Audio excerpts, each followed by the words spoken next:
IVM. IVM. Hi, I'm Utsav, a behavior researcher by training and a slow traveler by passion. Postcards From Nowhere is a travel podcast where I condense a decade of travel experiences and explore not just the where, but also the why and how to travel. My stories emerged from slow traveling the less explored parts of the world: Bosnia and Herzegovina, Armenia, Uzbekistan, and even China. At the end of each story, I give practical tips and new ideas about how to travel better. This week, we traverse the story of a less celebrated bunch of heroes of the Holocaust, a humble pharmacy in the ghettos of Krakow, Poland, and the impact they created by their everyday acts of heroism. On 3rd May 1941, the newspaper Krakowa Zeitung published a decree issued by Otto Wachter, the Krakow district governor. It was concerning the establishment of a so-called Udisa Bendestry, a Jewish quarter for health and security reasons. An area on the far side of the Vistula River was designated for this purpose. Its boundaries would separate the ghetto from the Aryan part of the city. The deadline for all Aryans to leave the demarcated ghetto area and for the Jews of Krakow to move was set for 20th March 1941. And so the migrations began. From daybreak until late into the evening, trolleys, furniture carts, farm carts, and hand carts moved through the city streets. People fainted from exhaustion as they dragged hand carts loaded with their possessions a long way across the city. The face of Kashmirs, or the historical old town of Krakow, changed in character. Bearded Jews with sidelocks, black gabardines, yarmulkas, felt and fox fur hats were no longer seen walking around the squares or chatting on street corners. The sight of Jews praying on the banks of the Vistula River at Rosh Hashanah was no longer to be seen. Tadeusz Pankiewicz and his family had to move outside the ghetto walls, as no Aryan was allowed to live inside it. He, however, continued to work at his pharmacy, known as Port Orlen, or under the Eagle Pharmacy. He was given permission to continue operating his establishment as the only pharmacy in ghetto and reside on the premises. His staff were given passage permits to enter and exit the ghetto for work. After the Jewish festival of Passover, the ghetto began to take a new appearance. Dozens of laborers, builders, and carpenters worked day and night, putting up walls, hammering in stakes, and erecting gates.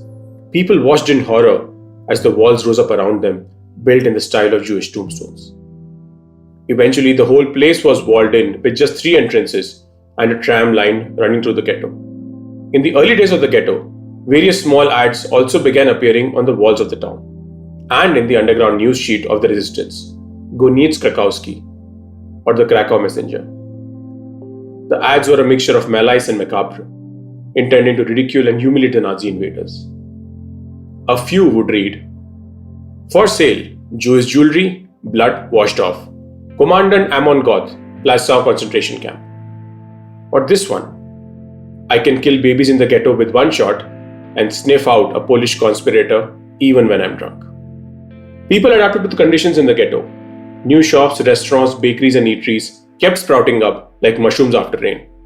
But every now and then, German SS men would walk through the ghetto, punch and kick elderly Jewish men, shave off their beards, and yank their hair. In all this madness, the pharmacy was like an embassy, a diplomatic post representing a world that was free within the walled ghetto. It became a daily ritual where people from all walks of life and ages would meet regularly, read the German and the underground press, and discuss and assess the political situation. There were painters, musicians, doctors, religious figures, and regular people who passed through the pharmacy. One such person was Dr. Rappaport, whose first name remains unknown.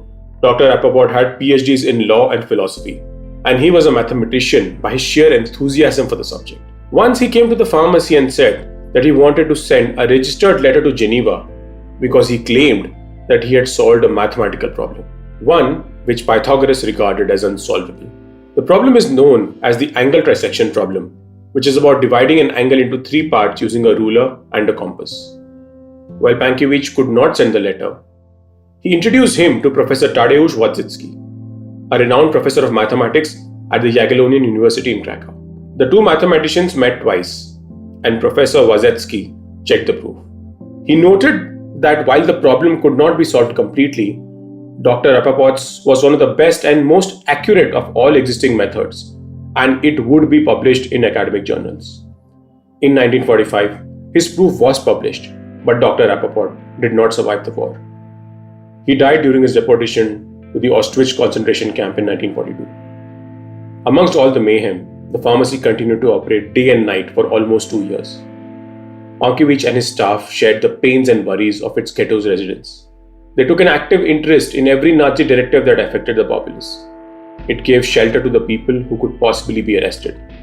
They would leave the pharmacy in the morning through the annex.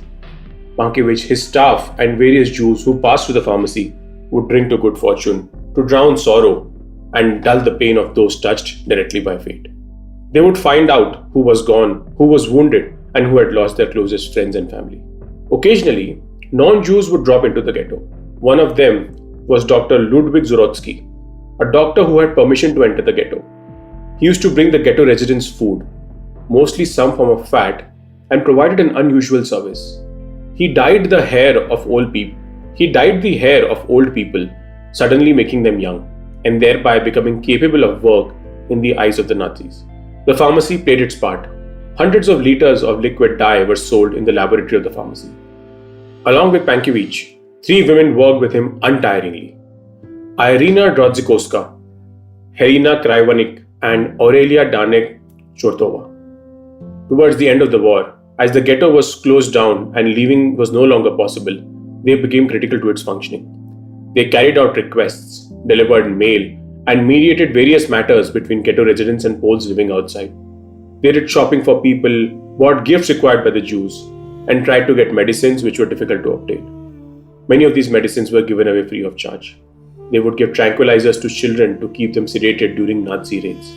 They brought in money which the Jews had entrusted to their Polish friends for safekeeping. This money proved crucial, for it helped many survive the ghetto. All of them were doing this at grave personal risk. Helping the Jews of the ghetto was punishable by death. And despite all this, the story of Under the Eagle Pharmacy remains relatively unknown.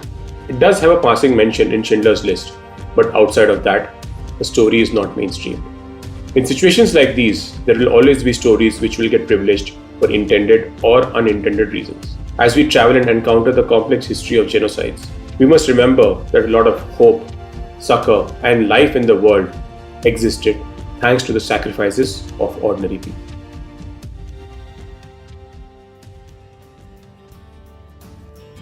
If you like this podcast, don't forget to check out other interesting podcasts on the IVM network. You can listen to us on the IVM Podcast app or ivmpodcast.com. You can also follow us on our social media. We are at IVM Podcasts on Twitter and Instagram. If you want to reach out to me, I am Utsav Memory on Twitter and YVTravel42 on Instagram.